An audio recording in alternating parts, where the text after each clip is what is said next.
it a great feeling when a student recognizes this as a G and knows what G that is on the piano? But that's just part of the reading process.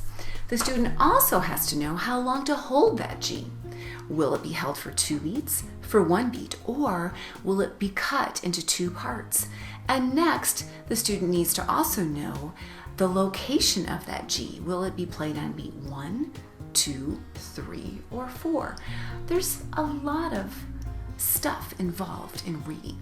With all this information that students have to take in as they read from the grand staff, I find myself using words off the top of my head to help them with rhythm patterns. And I thought, you know what? I think it's time for me to codify a system so that when they see a quarter note, they can apply a certain household word that we all know. Well, that's when I thought of produce. I have a garden right outside my window of my studio, and I thought, why not use some words that students use, we all use, that will help them read rhythms with confidence. In other words, I wanted a system that would produce strong rhythm readers with some produce. Let me show you how. Rhythm produce index cards will help readers at any level to easily recognize subdivisions of a beat. At a group or private lesson, guide students through each rhythm produce 1 beat card. These are all examples of how 1 beat can be divided into different parts. Here's a tactile and visual way to teach subdivision of individual beats within a measure. Set out 4 cups and ask students to imagine that each cup represents 1 beat. Or better yet, let them imagine that each beat is its own drum.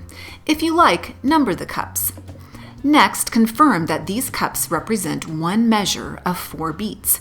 Show what the 4/4 time signature means by using a quarter note cup and place a clear cup marked with a 4 over top. Then pick a produce mnemonic for each cup. Keep it simple at first. Here's an example.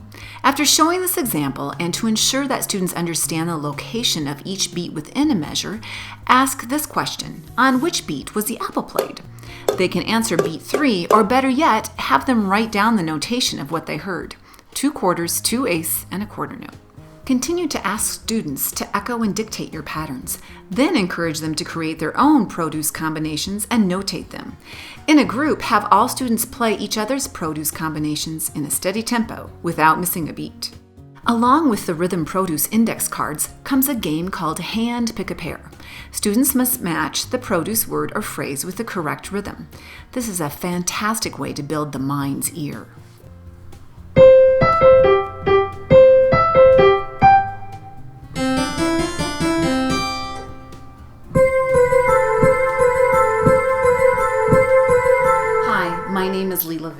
And I'd love for you to check out my store at 88pianokeys.me. The store is called Piano Teacher Planning Center, and there you'll find rhythm produce cards, and you'll be able to make this little booklet from the PDF that you purchase.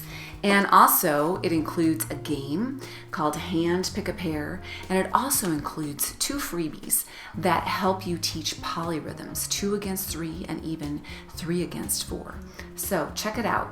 I think you'll like this system for your students too, and you'll produce some strong rhythm readers with rhythm produce.